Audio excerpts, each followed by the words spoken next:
প্রিয় ভাই সব, আল্লাহ রাব্বুল আলামিন পরীক্ষার জন্য আমাদেরকে এই ময়দানে ছেড়ে দিয়েছেন। প্রশ্ন কি হবে আল্লাহ সব বলে দিয়েছেন। প্রশ্ন কি হবে? তোমার যৌবন, এ ব্যাপারে প্রশ্ন করা হবে। কোন পথে ইনকাম করেছো প্রশ্ন করা হবে। কোন পথে খরচ করেছো প্রশ্ন করা হবে। দ্বীনের ইলম যতটুকুন হাসিল করেছিলে তার কতটুকুন নিজে পালন করেছো, আর দ্বীনের দাওয়াত কতটুকুন মানুষের কাছে পৌঁছায়ছো। প্রত্যেকটি ব্যাপারে কিয়ামতে আল্লাহর কাছে জবাব দিতে হবে। এই জন্য কবি বলছেন, আমল সে জিন্দেগি बनती है ये जन्नत भी व जहन्नम भी ये खाकी अपनी फितरत है ना नारी ना नूरी। মানুষের জীবন আমল দিয়ে গঠন হয়, আমল দিয়ে জীবন গড়ে, নইলে এই মাটির তৈরি দেহ জান্নাত আর জাহান্নামের কিছু দিয়ে তৈরি হয় নাই। আপনি ইচ্ছে করলে দেহটারে জাহান্নামের জন্য উপযোগী করতে পারেন, ইচ্ছে করলে এই দেহটাকে জান্নাতের জন্য উপযোগী করতে পারেন। এটি আপনার ইখতিয়ারে আল্লাহ দিয়েছেন, আপনাকে বাধ্য করা হয় নাই যে সেজদা না দিলে ফেরেশতা এসে ঘাড়ের উপরে পিটাবে, সুদ ঘুষ জেনা করলে পরে ঠ্যাং পিটায় ভেঙে দেওয়া হবে না। আপনি বাধ্য নন।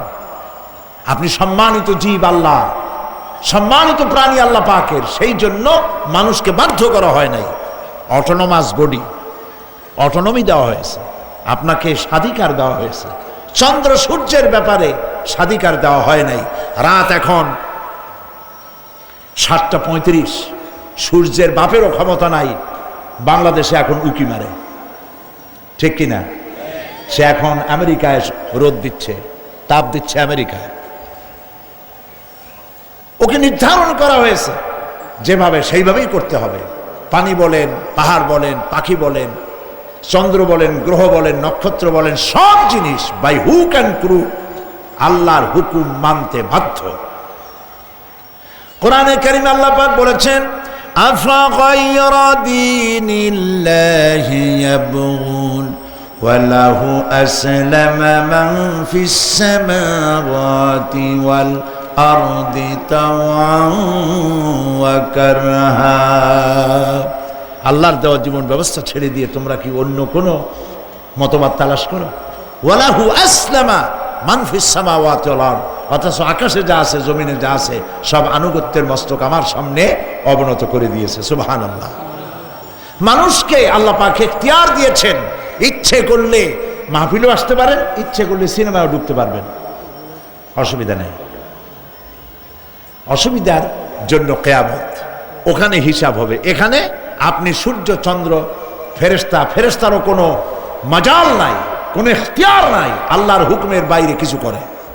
আল্লাহ যা করতে বলেছেন তাই করতে হবে, এর বাইরে এক চুলও নড়তে পারবে না। কিন্তু মানুষেরা করতে পারবে।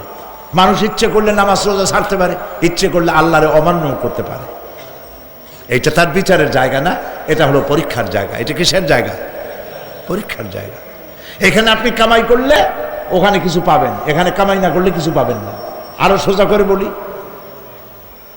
কোন কৃষক, যে কৃষক আষাঢ় মাসে শ্রাবণ মাসে জমিন চাষ করে না, পৌষ মাসে তার গোলায় ধান আসবে? কথা বোঝেন নাকি বোঝেন না? পৌষ মাসে গোলায় ধান আসবে? কোনো পাগলও বলবে না যে তুমি তো চাষই করো নাই, তুমি জমিনে, তোমার জমিনের ফসল তোমার ঘরে আসবে কেন? কাজী এই দুনিয়ায় পরীক্ষা দিলে এখানে রেজাল্ট হয়, এখানে গাছ লাগাইলে এখানে ফল দেয়। কিন্তু মানুষের জন্য আল্লাহ পাক যে আমল তৈরি করেছেন, পরীক্ষা নেবেন, সেই পরীক্ষার রেজাল্ট এখানে হবে না। পরীক্ষার রেজাল্ট আউট হবে কোথায়? আখিরাতে। বলেন সবাই, কোথায় হবে? পরীক্ষার রেজাল্ট আউট হবে কোথায়? আখিরাতে। এখানে আপনি যা কামাই করবেন এখানে রিটার্ন দেওয়া হবে না। এখানে যা কামাই করবেন সমস্ত কামাই 700 গুণ বর্ধিত আকারে কিয়ামতে আল্লাহ আপনার হাতে ধরাই দিবেন। আল্লাহর ওয়াদা কখনো মিথ্যা হয়? মিথ্যা হয় রাজনৈতিক দলের নেতারা, এই জাতীয় লোকেরা যারা মঞ্চে আসে আর বলে যে এবার আমাদের ভোট দেন, আমরা ক্ষমতায় যাইতে পারলে আপনারা না খাইয়া কেউ মরবেন না। কিন্তু কি খাইয়া মরবে তাও কয় না। সেদিন শুনলাম এই যে নির্বাচন এখন একটা চলতেছে, স্লোগান, বাপ দাঁড়াইছে, ছেলে তো বলে রহিম ভাই আমার ভাই, তোমার ভাই, বাপের নাম রহিম। তারপরে শুনলাম বলতেছে বেগুন ভাইয়ের চরিত্র, আজকাল নাম রাখে তো আদর করে বেগুন পটল, বেগুন ভাইয়ের চরিত্র ফুলের মতো পবিত্র। আমি আর একজনের পাশে থেকে কইল যে নামাজ পড়ে না একক, তো এমনই ফুলের মতো চরিত্র। তো দুনিয়ার ময়দানে আপনি যা কামাই করবেন এখানে রেজাল্ট আউট হবে, এখানে আপনি পাবেন ফল, এখানে পাবেন।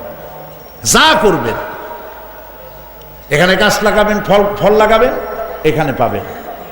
আর আল্লাহর জন্য যেটা করবেন সেটার ফল, সেটার রেজাল্ট কিয়ামতে বাইর হবে। সুবহানাল্লাহ। এখানে পরীক্ষা দিয়ে যদি কেউ ফেল করে, ম্যাট্রিক পরীক্ষা দিয়ে ফেল করেছে, ফাজেল পরীক্ষা দিয়ে ফেল করেছে, আবার পরীক্ষা দিয়ে পাস করার সুযোগ আছে, আবারও ফেল করেছে, আবারও পরীক্ষা দিয়ে পাস করার সুযোগ আছে। 10 বার যদি ফেল করে আরো 10 বার পরীক্ষা দিয়ে পাস করার সুযোগ আছে। কিন্তু কিয়ামতের দিন আল্লাহ রাব্বুল আলামিনের জীবনের পরীক্ষায় কোনো মানুষ যদি আল্লাহর আদালতে ফেল করে বসে একবার, দ্বিতীয়বার পরীক্ষা দেওয়ার আর কোনো সুযোগ নাই। এই পৃথিবীতে যদি কেউ নিম্ন আদালতে মামলায় হেরে যায়, জজ কোর্টে করবে, যদি হেরে যায় হাইকোর্টে করবে, হেরে গেলে আপিল করবে সুপ্রিম কোর্টে, সুপ্রিম কোর্টেও যদি হেরে যায় তাহলে প্রেসিডেন্টের কাছে আপিল করবে, সুযোগ আছে কয়েকবার। কিন্তু কিয়ামতের দিন জীবনের আদালতে কোনো মানুষ যদি একবার ফেল করে বসে, জীবনের মামলায় যদি একবার হেরে যায়, দ্বিতীয়বার আপিল করার আর কোনো জায়গা নাই। সেই আখিরাতে রেজাল্ট আউট হবে। আমরা সব মরে যাব, আমরা সব কি হব? সব মরে যাব। আল্লাহ পাক আমাদেরকে উঠাবেন আবার। মানুষকে কবরে রাখার সময় আমরা কি বলি? মিনহা খালাকনাকুম, জানেন না? পড়েন, মিনহা খালাকনাকুম ওয়া ফিহা নুঈদুকুম ওয়া মিনহা নুখরিজুকুম তারাতান উখরা। এই মাটি দিয়ে তোমাকে তৈরি করা হয়েছিল, এই মাটির মধ্যে রেখে গেলাম, এর থেকে আবার তোমাকে উত্থিত করা হয়।